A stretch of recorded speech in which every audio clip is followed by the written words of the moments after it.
This is Killer Innovations, a show about ideas, creativity, and how you can innovate. Welcome to the Innovators Garage, where you learn to create your next game-changing killer innovation. Welcome to Killer Innovations. I'm your host, Phil McKinney. We are live here in the studio, just back from a round of trips to Hong Kong, China, and to Washington, D.C., and then a little R&R time. So we're back here live in the studio. We are coming up to the end of our year here, so we've got 3 more shows left. I'm going to guess that very few of you are going to join us on Christmas Day and New Year's Day. You'll more than likely catch us on the podcast. So I'm going to give you the heads up now that we are going to do pre-record the next 2 shows. So they'll be available as the podcast and on the show itself. But given the holiday season, everybody should be spending time with your family and friends and enjoying a little bit of downtime. So let's catch up a little bit about what's going on here at the show. We are broadcasting live. The studio work is still continuing. Actually, during the commercial break, if you happen to be watching us on Facebook Live, we'll show you a shot of the studio here that you get a little bit of a broader view about what's going on here. And you're also going to notice that with our guest today that we are going to show it to you in a little bit different format than we normally do. Hopefully you'll find it more interesting, and at least I hope to experiment with this a little bit. So looking for your feedback. Don't be shy. Let us know what you think of the show, and let us know how we can improve it. We are in season 12. We've got season 13 coming up. We've been talking about the contest for the season 13 launch in March.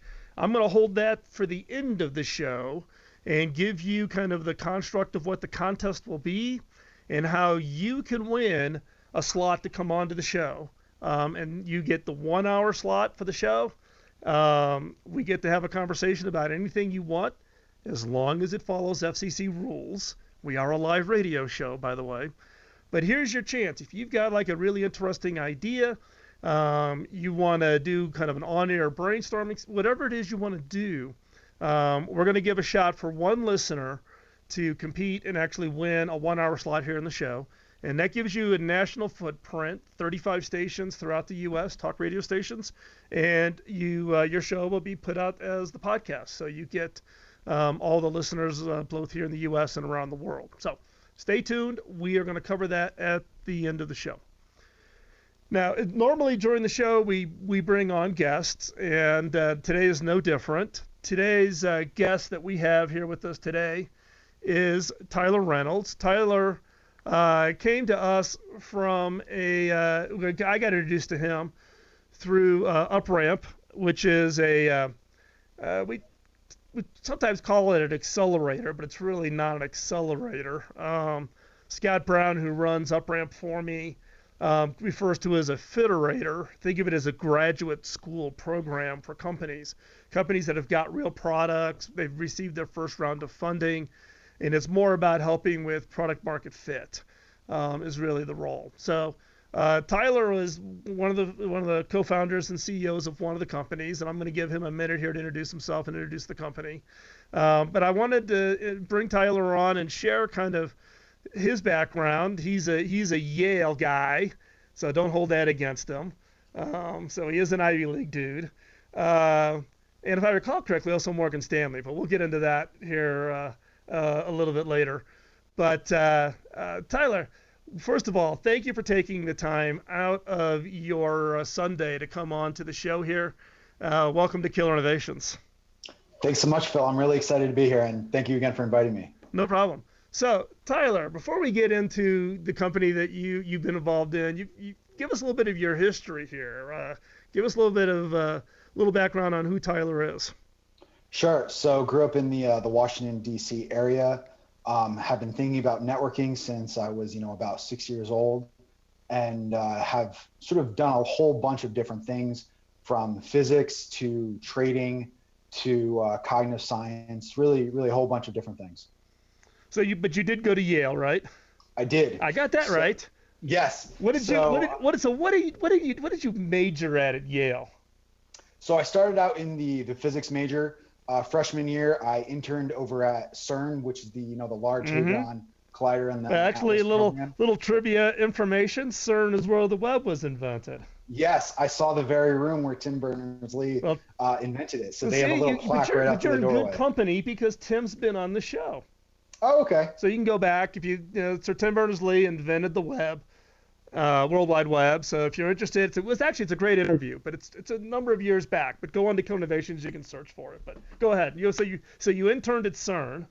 Yeah. So I interned at CERN, and thought, oh, this is so cool, and I'm going to go get my PhD. And actually now having interned in a lab and figured out sort of what industrial science looks like, realized that sort of academia was not the right place for me. So I also entered at a bunch of different finance places even before I actually got to college. Morgan Stanley, Shenyang and Wangguo in Shanghai, smaller investment bank, FBR. So all these sort of different experiences have been very interesting, and being able to tie it all into Trinity has been a lot of fun. Yeah. So you were at Yale. You went to Morgan Stanley. Right? I was actually at Morgan Stanley when I was 16. At 16. Okay. Yeah. Your LinkedIn profile doesn't reveal that. Actually, separate little rabbit hole. I'm well known amongst the listeners of jumping into these rabbit holes. So, because I've had a number of amazing innovators on the show. I've had them as young as 9 on the show. And some of these kids are just doing amazing stuff. So 16, you was an intern, I'm guessing, at Morgan Stanley? Yeah, so it's kind of funny how the way that worked out was I started out as an intern just moving boxes and filling up printers and stuff like that. I snuck into a meeting where they were pitching an MLP fund. I was the only one that read the prospectus. And basically the guy who was pitching the MLP fund was saying a bunch of stuff that was just not consistent at all. I call him out on it in the middle of the meeting. And the other people at Morgan Stanley say, "Who is this guy?" And so they one of them comes up to me after and says, "What team are you on?" I go, "Oh no, I'm just an intern." And they move me from, packing up boxes to now analyzing equities and stuff like that. That's at 16. At 16. So it was a great experience. I had a lot of fun doing it. That is funny. Now I've had some pretty bold interns work for me over the years, and in fact. Every year when we bring in the interns, I give them a little bit of a pep talk, and then I tell them who my previous interns are. So, for instance, the guy who runs all of the gaming products at Logitech was an intern of mine. One of the founders of Major League Gaming, the big pro gaming league, he was an intern of mine. Number 2 designer at Pebble, except for Pebble just got sold, was an intern. Internships, I'm a big believer in interns, by the way. So after Morgan Stanley and after Yale, how did you get from doing that to Trinity then? Yeah, so it's kind of funny the way that worked out was my co-founder and I were at the Harvard-Yale football game, and the game was at Yale that year, and there was just no connectivity whatsoever because, obviously the cellular networks were completely overloaded. And what we found was the only way we could get online was if we stood by the announcer's booth where there was Wi-Fi. And we thought, okay, there's enough throughput here actually to cover the entire network. We just needed to have people, relay the good connection to Wi-Fi. So what we worked on was a system that could create peer-to-peer connections between devices, as well as integrate the Wi-Fi and cellular networks so the end experience to the user was completely seamless. So Trinity's, come from that idea, working in the dining halls to now working with some large MSOs. Oh, that's amazing. Amazing experience. That's amazing. So this is always an interesting point around innovation, though. It tends to be, the ones that really tend to get early traction are the ones where passion kicks in, and passion tends to come from, I've got this problem. Nobody else has solved it. So forget everybody else. I'm going to go solve it. Even if I'm just solving it for a customer base of 1. Yep. Yeah, that's pretty much how it started out with my co-founder, Stephen Hall, and I, as well as pretty much everyone that's been on the team is very passionate about fixing this problem because they have it too. Yeah, so that's an interesting point. So We're going to take a quick commercial break here and come right back. When we talk about specifically the more information about Trinity, how it got started, where it's currently at, but also some of those lessons learned. What are those things that you would love to hear about or love to know when you start that you learn throughout that process? So stay right there. We're going to be right back after this commercial break. If you're on Facebook Live, go ahead and send your questions. We'll answer those questions during the commercial break. Otherwise, stay right there, and we'll be right back. You're listening to Killer Innovations on the Biz Talk Radio Network.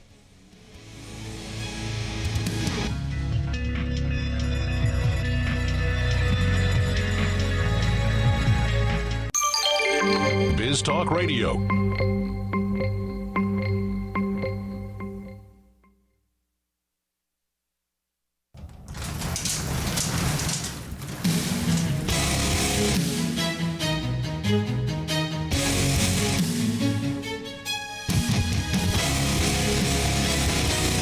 This is Killer Innovations, a show about ideas, creativity, and how you can innovate. Welcome to the Innovators Garage, where you learn to create your next game-changing killer innovation.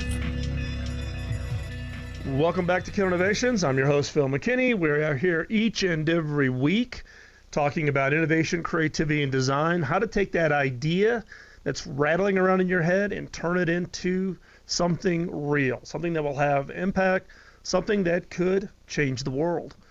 Today's guest is Tyler Reynolds. Tyler has been part of the UpRamp Fiterator program for the last 6 months or so, which is how I got involved and got to know more about them. So Tyler, before we get jumping in here too quickly, let's give everybody kind of a little bit of background now on Trinity. They know you. So we talked a little bit about the problem you were trying to solve, which was bandwidth at the Yale game. Now the question is so what's Trinity? Yeah, so Trinity Mobile Networks makes JumpNet, and JumpNet is a software product that can combine Wi-Fi, cellular, and mesh networks so that the end experience for the user is completely seamless. And so, to talk a little bit more about the problem, one thing that happens a lot of the times is, we move from a Wi-Fi connection to a cellular connection or vice versa, and because the networks are not integrated, the connection experience is really bad. So one problem that happens to me every single day, and talking about personal problems, this is another major driver, is every day as I walk into work, I listen to Pandora. And every day as I'm walking down the sidewalk, I join onto community and public Wi-Fi hotspots that I previously joined. Even when doing so, kills my connection. So I'll be streaming some song and it latches on and the song will just stop. So I have to pull out my phone, manually turn off Wi-Fi, and this is a very, very frustrating experience. So by seamlessly integrating Wi-Fi and cellular networks, we can just see what the best connection available is on a throughput basis, on a cost basis, really whatever we want to define, and make sure that the user is getting the best experience possible. So you can join that Wi-Fi network, but perhaps only 10% of your traffic is sent over it. The rest is sent over the cellular network. And your song keeps streaming, and you don't even know that this is happening. This is all happening in the background. Yeah, and this is actually the common problem, right? The default action is turn off your Wi-Fi.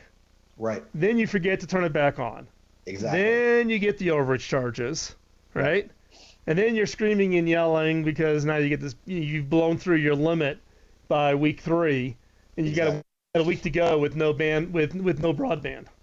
Yep. No, you definitely feel the penny pinching. You see your data cap, you get your text message from a cell phone carrier. You're at 90% of your cap, and you have 2 weeks left to go. Right. So the goal here is really to make sure that Wi-Fi networks are seamlessly integrated with cellular networks, so that you don't have to think. You can leave your Wi-Fi on, and when Wi-Fi is available, you're using that. But when it's otherwise going to provide a bad experience, we're using cellular without you needing to turn off your Wi-Fi connection. Oh wow, that's actually, well, I mean, I've known about Trinity, but I keep thinking about this problem, right? I started off back in the early days of cellular, building some of the original cellular networks back when it was analog, before it was even digital. And I would have never predicted where the industry had gone today. If I would have invested more and been in a different financial position. But this problem's been around for so long. Why hasn't anybody else fixed it? Yeah, that's a good question, and it's one that we ask ourselves as well. And I think what it comes down to is the fact that the cellular guys, for the longest time, have always been, very concerned about managing every aspect of the network. And so you look at Wi-Fi, which is inherently unmanaged, and this is something that they don't like. I think the other aspect of it is that, the cellular guys are really outdoor guys that are fighting to get in home. And the MSOs who are just starting to move into the wireless space with their own MVNOs, like Comcast just announced, or even just more public Wi-Fi, are traditionally more in-home guys that are fighting to get out. So I think that because people have looked at these networks completely separately, they haven't really looked or felt the need to integrate them, when before you could completely control the customer experience, when the customer experience was just about voice calls. Well, I think this also points out that, when you look at a problem and you say, wow, this is a problem everybody has, nobody else has solved it, so it must not be solvable. It's kind of that negative talk that innovators sometimes will get themselves into, meaning, Yep. they don't think of themselves as having a unique perspective or a unique thought on the problem. It's an obvious problem. So if nobody else has solved it, what makes me think I can solve it? In your guys' case, it's a problem that's been out there. Everybody's known about it for so long. But now, all of a sudden, now you've come up with the ability to solve it. I think one of the funny things is we started talking to people very early on about our solution. And they say, the operators will never implement something like that. And, we just kind of ignored them. And it took a long time to actually get connected with Cable Labs. And we think the UpRamp program is just phenomenal in terms of, providing connections within the industry. But once you actually make those connections, they are absolutely, very interested in a solution, especially an over-the-top solution like ours, that can integrate networks that doesn't require a lot of changes. So the funny thing about it is we actually started a much more invasive, our solution required more network changes on a lower level for both the handset and the back end. But as soon as we made it over the top, we got so much inbound interest, because I think that was the real key. Everyone thought, I need to control the network and every single aspect of the network. But once you move to an over-the-top solution, you find that you actually fix a lot of the problems people thought they couldn't otherwise have fixed. Yeah, because I think the immediate assumption is that you've got to go in and do a bunch of integration. You got to create technology. You got to get it into phones. Then you got to get into towers. Then you got to get into access points on the Wi-Fi side. And you're 10 years down the line before and several all of those billion pieces dollars, right? actually get there. Yeah, this is one of the challenges in the whole innovation game, which is we fear will have us talk us out of an idea before we actually even get started, because it looks so daunting and so big and involves so many players in an ecosystem that we get into this habit of saying, wow, that's 10 years down the line, that'll never work.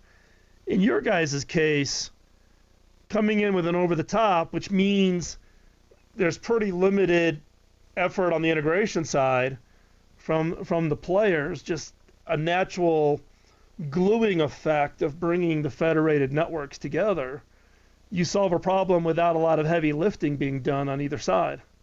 Exactly. And what's really cool about the stuff we're doing is we talk about, Wi-Fi and cellular integration, even mesh network integration. But the cool thing is because we're virtualizing all aspects of the network, it means that no matter what comes out in the future, whether it's 3.5 gigahertz, satellite, thread, Bluetooth, Zigbee, whatever, this is all stuff that we can seamlessly integrate. And because it's over the top, it's very easy to add a new connection type to the system. Right. So we're going to hop off for another real quick commercial break. When we come back, we're going to pick up the conversation and talk to Tyler about the actual forming and launching of Trinity. So you don't want to miss the stories on how this all came about. So stay right where you're at. We'll be right back after this quick and short commercial break. Thanks.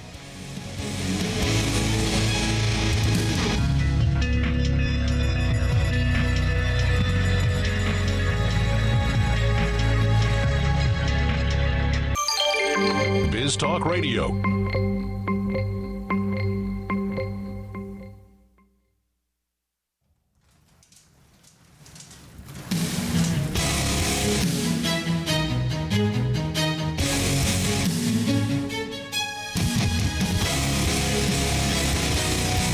This is Killer Innovations, a show about ideas, creativity, and how you can innovate. Welcome to the Innovators Garage, where you learn to create your next game-changing killer innovation. Welcome back to Killer Innovations. We are having our conversation today with Tyler Reynolds at Trinity. Tyler and I met each other through the up-ramp, and as we shared in the first couple of segments, gave you a little bit of background. Tyler, I want to kick off this segment asking you a really quick question, which was, what was the path from the Yale football game to the actual formation and launch of Trinity? Yeah, so it was definitely not a straight line at all. We certainly thought the problem was going to be a lot less complex than it turned out being. So the way that it started was we were in sophomore year of college, and we had this problem at the Harvard-Yale game. And moving forward, we sort of looked after this as a side project that we continued to work on, including in the dining halls. We were using salt and pepper shakers and napkin holders as sort of our first simulators of the system, which is kind of a funny story. And what happened was we kind of had a breakthrough in our junior year. This is, before NFV even existed, as well as a lot of the other industry terms hadn't even been standardized. And, around senior year, we realized, this has some real legs on it.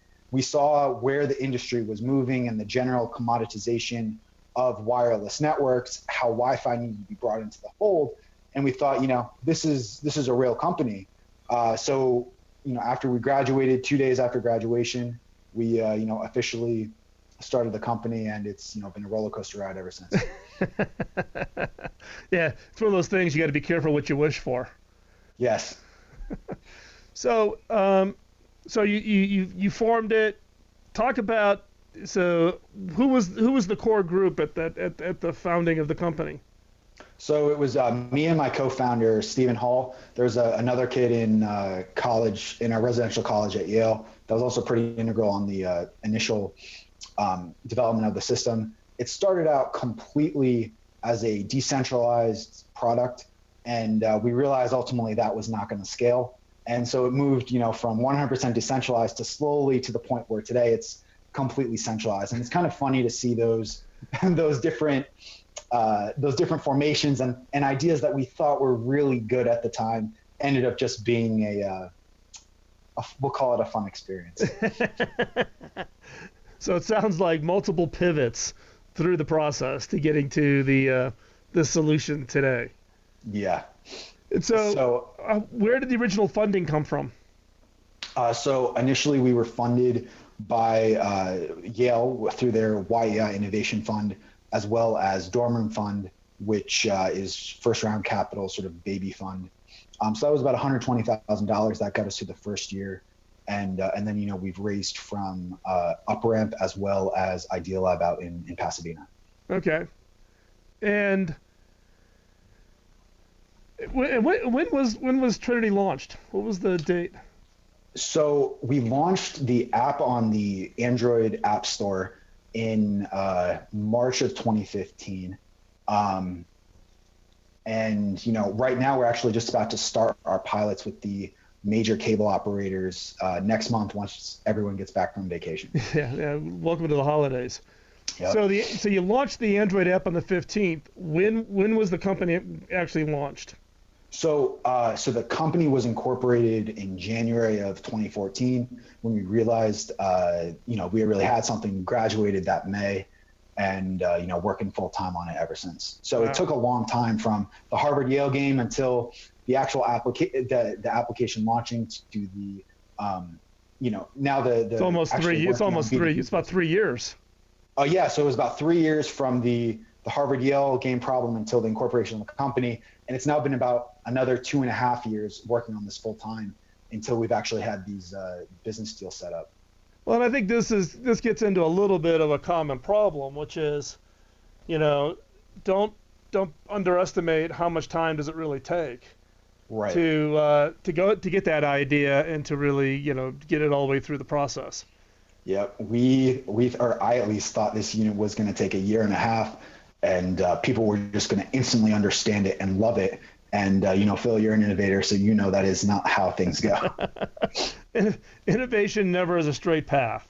Right? Yeah, if people really understand this is one of the things that I spent a lot of time talking to, chief executive officers about.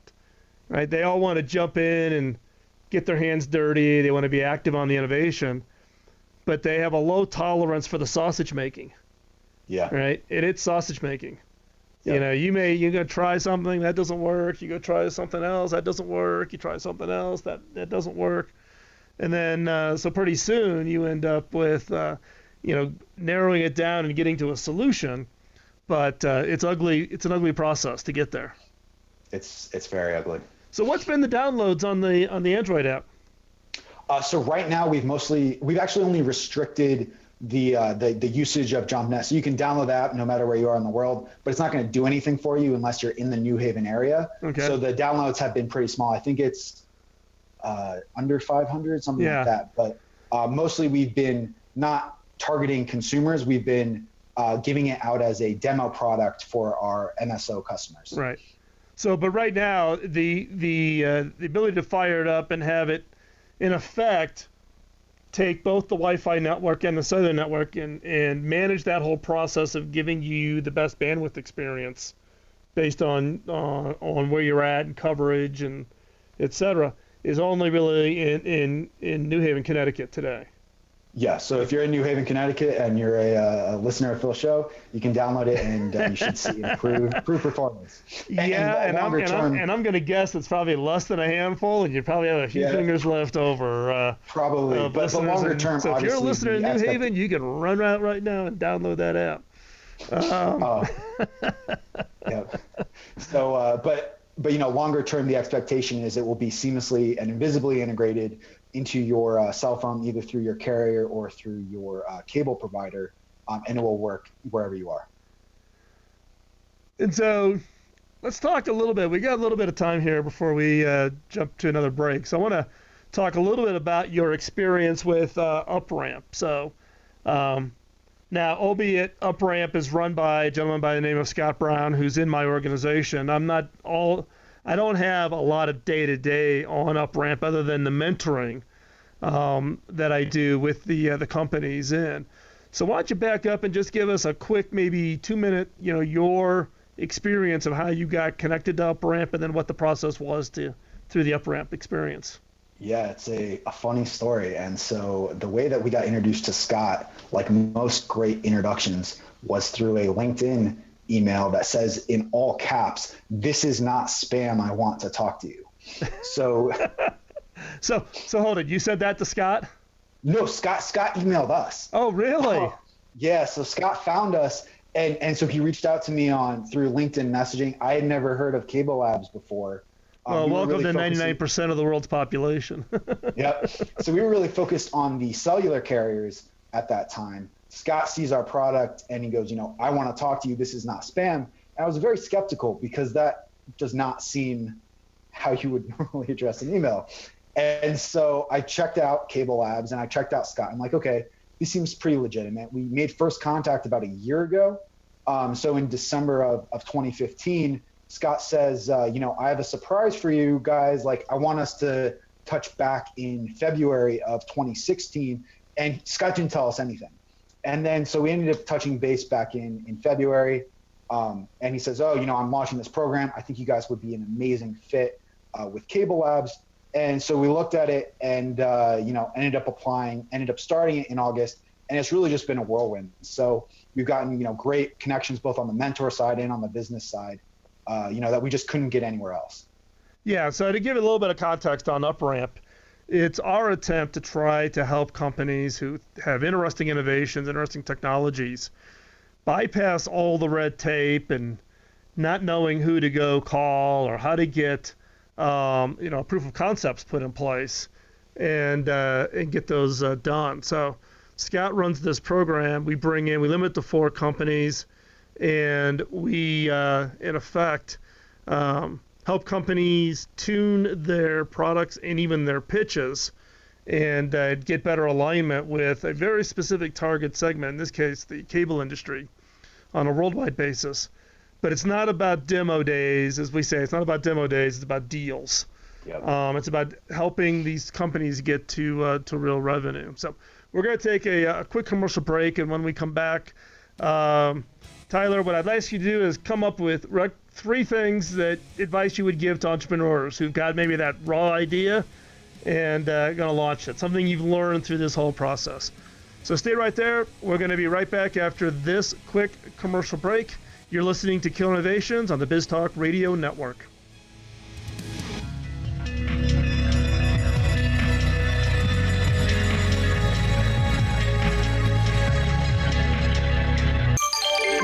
BizTalk Radio.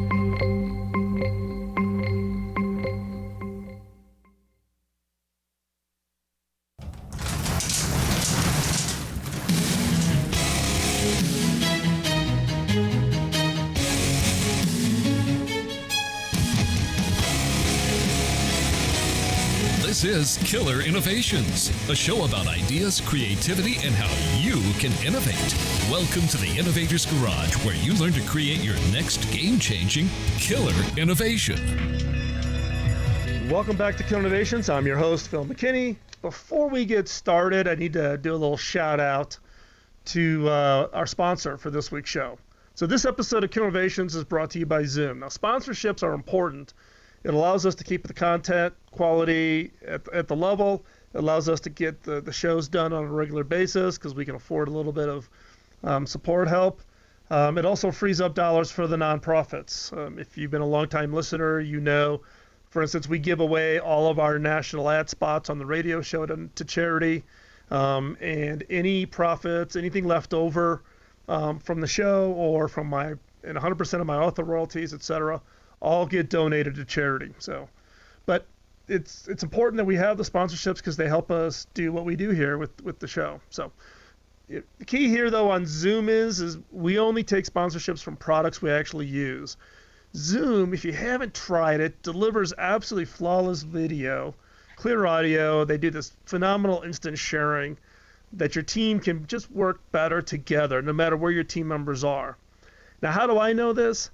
I've been using Zoom every day for more than a year, and that's every day, including weekends. And I use it to collaborate with my team who's scattered all over the world.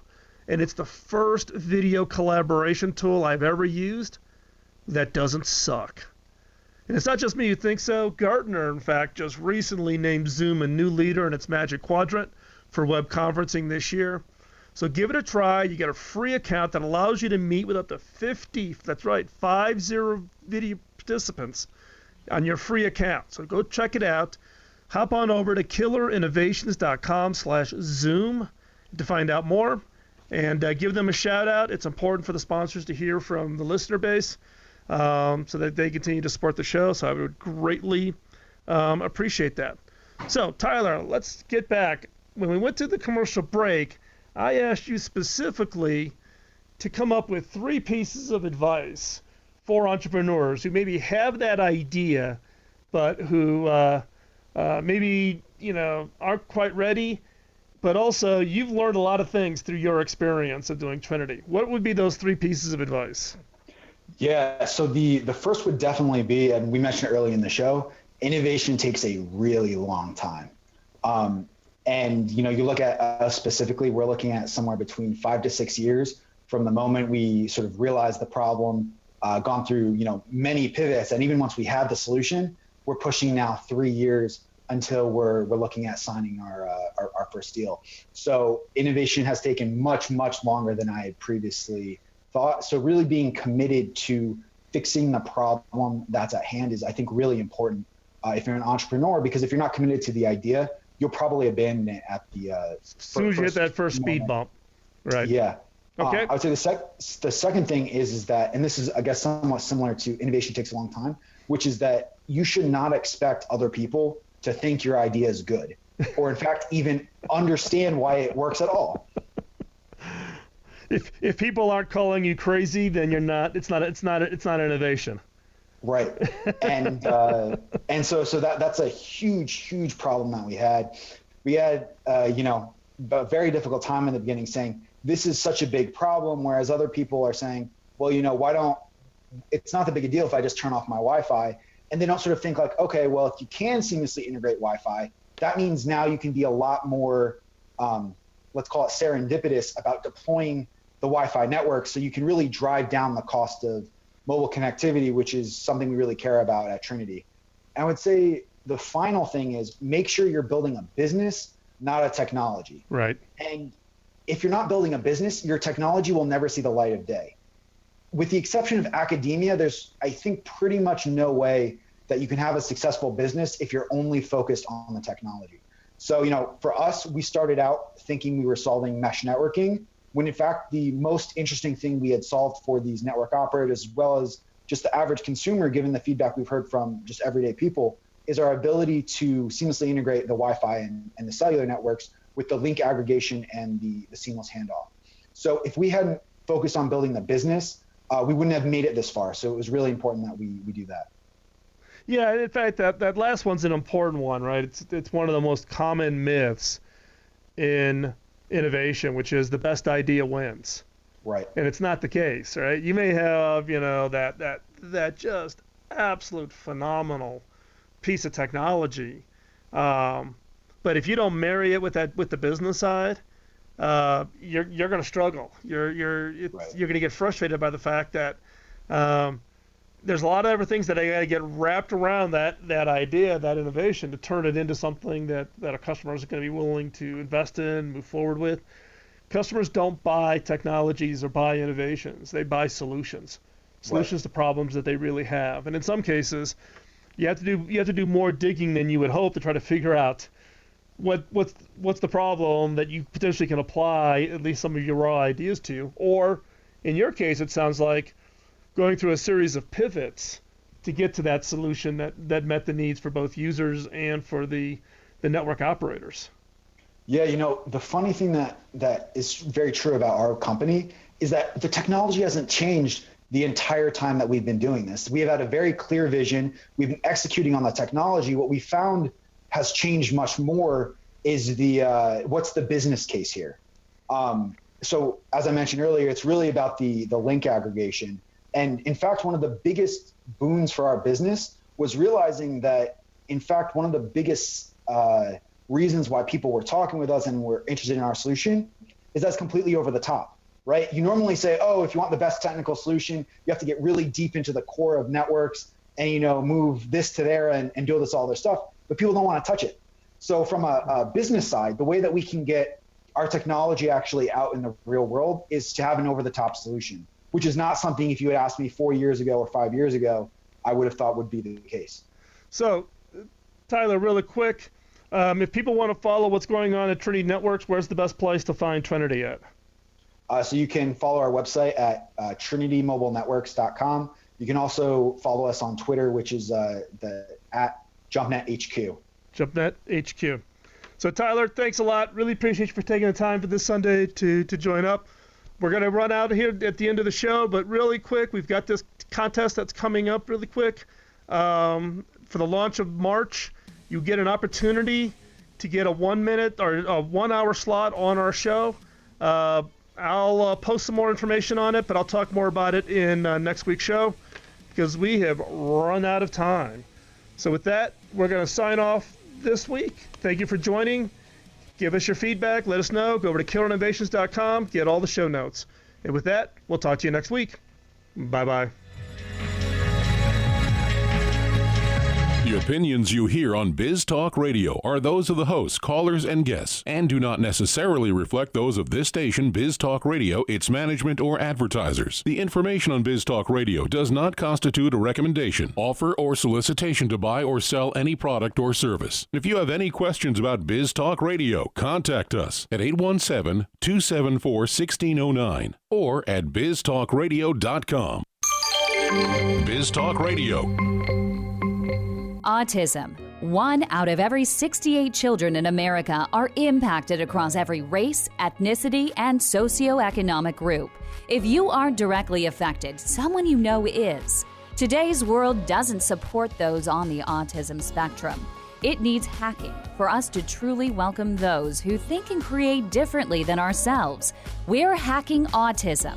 a nonprofit charity with a mission to hack therapy, technologies, and career opportunities that improve the personal and professional lives of people on the autism spectrum. We believe that everyone can play a role in supporting those on the autism spectrum so that they can show their unique talents and abilities in this fast-paced world. You aren't powerless in this fight. Use your gifts and talents to make a positive impact. Join us in making a difference. Go to hackingautism.org to learn more. Carpenters have their hammers and saws, chefs have their outfitted kitchens, and musicians have their instruments. A craftsman's ability to do their job is dependent on having the right tools. So where does an innovator, someone who takes an idea and makes it real, find the right tools to do their job? Outfit your innovator's garage by visiting innovation.tools. Innovation.tools is an online store created by innovators for innovators. It's where you will find tested and proven tools to help you create that next great product or service. These tools include books, audio training, video training, brainstorming how-tos, and much, much more. And for a limited time, listeners of Killer Innovations will get 25% off on your first order by using the discount code RADIO at checkout. And 100% of our profits from your purchases will be donated to charity. So go to innovation.tools and create that next great innovation. Rwanda is a shining example of how the global community can come together and rebuild a country after a devastating genocide. But there is still more that needs to be done. In the rural villages, students are crowded into schools with no electricity, no running water, no internet access, and limited sanitation. Will these kids be ready to continue the rebuilding of Rwanda, or will they be dependent upon others? Through education and employment, boys and girls have an equally promising future that can transform their struggling communities. For $20 a month, a child can be educated and a community strengthened. By supporting Pioneer Education Africa, a 501c3 charity, you partner with others to provide education that will prepare a generation to take on the task of self-reliance. 100% of the proceeds received go directly to the education of the children. Visit pioneereducationafrica.com to find out more.